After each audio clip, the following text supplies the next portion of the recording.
Assalamualaikum warahmatullahi wabarakatuh.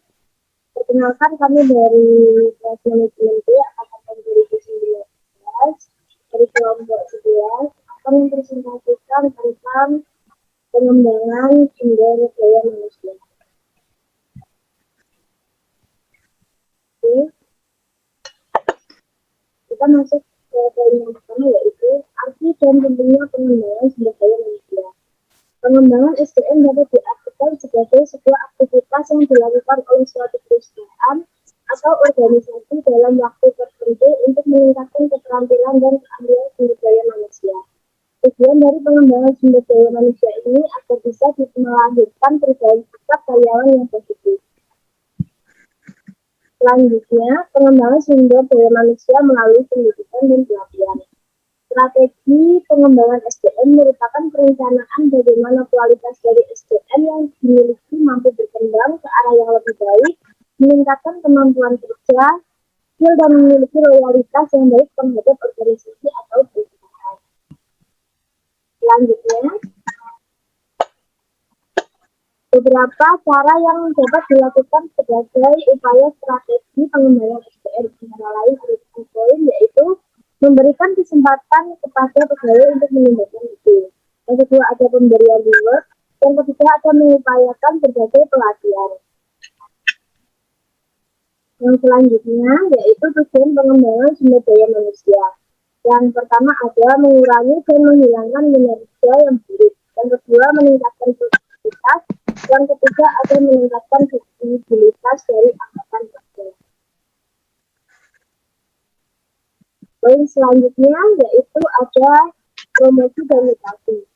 Yang pertama yaitu promosi. Promosi sendiri artinya penghargaan dengan eskalasi jabatan dalam sebuah organisasi ataupun instansi, baik dalam pemerintahan maupun pemerintahan atau swasta. Manfaatnya sendiri adalah promosi bisa memungkinkan perusahaan memanfaatkan keterampilan karyawan guna memperluas usahanya.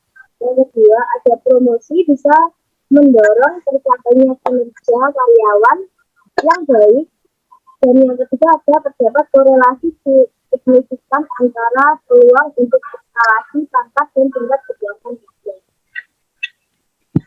Yang kedua ada mutasi. Mutasi sendiri adalah kegiatan mengalihkan tenaga kerja dari satu lokasi tenaga kerja ke lokasi kerja. Mutasi sendiri memiliki tujuan berikutnya, yaitu untuk meningkatkan produktivitas karyawan, menciptakan keseimbangan antara jumlah karyawan dengan kapasitas divisi, ada memperluas pengetahuan karyawan, dan yang terakhir yaitu sebagai pendorong supaya spirit kerja lebih meningkatkan.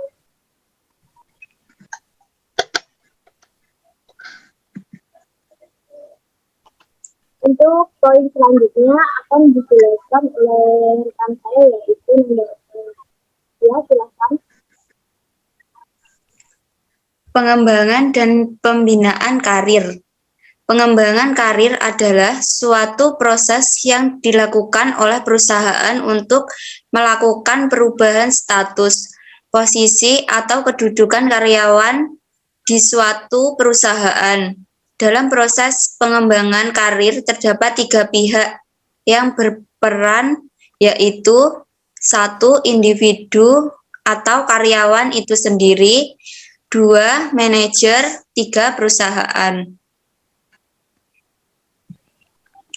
Faktor yang mempengaruhi pengembangan karir. 1. Keluarga.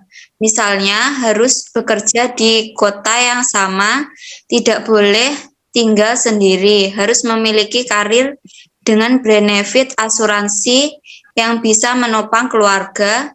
2. Finansial.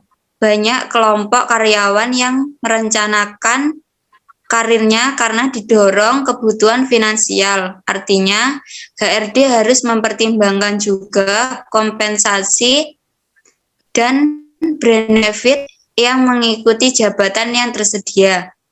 3. Karakteristik personal. Sebut saja faktor-faktor seperti tipe kepribadian, bakat, minat, dan lain-lain. Faktor personalial ini melibatkan apakah karyawan tersebut cocok bekerja di bidang tertentu. Pembinaan SDM, motivasi dan kepuasan kerja.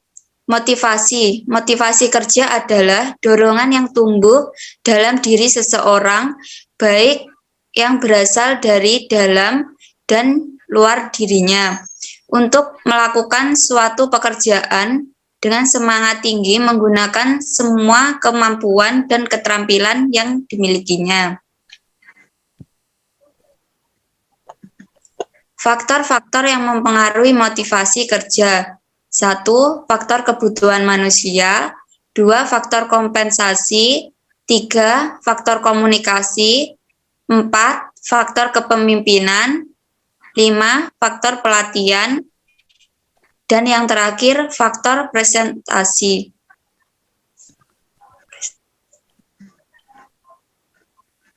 Kepuasan kerja. Kepuasan kerja adalah sikap emosional yang menyenangkan dan kepuasan mencintai pekerjaannya, berbagai aspek pekerjaan.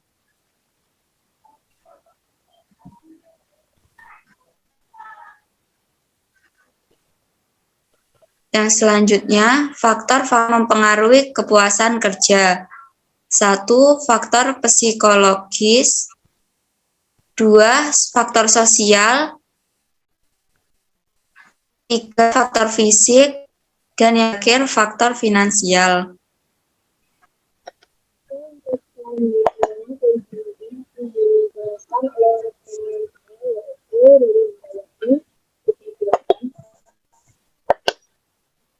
Di sini ada gugus kendali mutu. Menurut Hasibun 2005 nomor 232 mengemukakan sebagai berikut. Kendali mutu adalah kelompok kecil dari lingkup kerja dengan sukarela melakukan kegiatan pengendalian dan perbaikan secara berkesinambungan dengan menggunakan teknik-teknik quality control. Di sini ada tujuan gugus kendali mutu. Gugus kendali mutu memiliki tujuan mendayagunakan seluruh aset yang dimiliki perusahaan atau instansi, terutama sumber daya manusianya, secara lebih baik guna meningkatkan mutu. Berbagai tujuan yang intinya adalah untuk menjaga kegiatan bekerja dilaksanakan dalam kondisi lebih baik. Gugus kendali mutu ini juga bertujuan menggalang kerjasama kelompok. Dalam kaitan ini adalah dalam rangka meningkatkan peran masing-masing pegawai dalam mencapai tujuan bersama, antara lain dengan melakukan transformasi peran individu yang menuntut kemampuan, cara kerja, cara pikir, dan peran pegawai.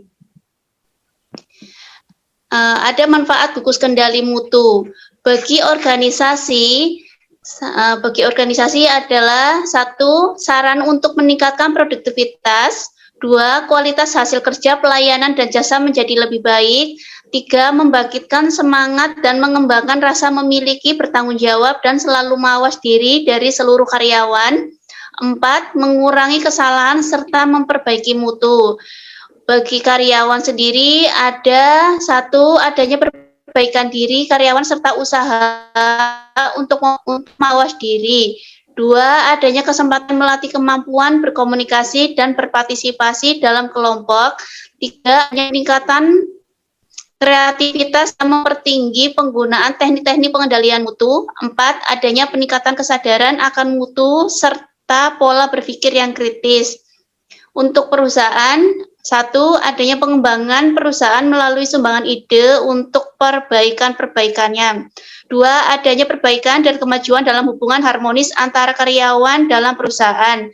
3. Adanya partisipasi dari seluruh karyawan untuk mendukung dan melaksanakan sasaran perusahaan. Dan yang terakhir, adanya motivasi karyawan untuk mempertahankan serta memajukan perusahaan. Mungkin itu dulu yang dapat bilang lagi Assalamualaikum warahmatullahi wabarakatuh.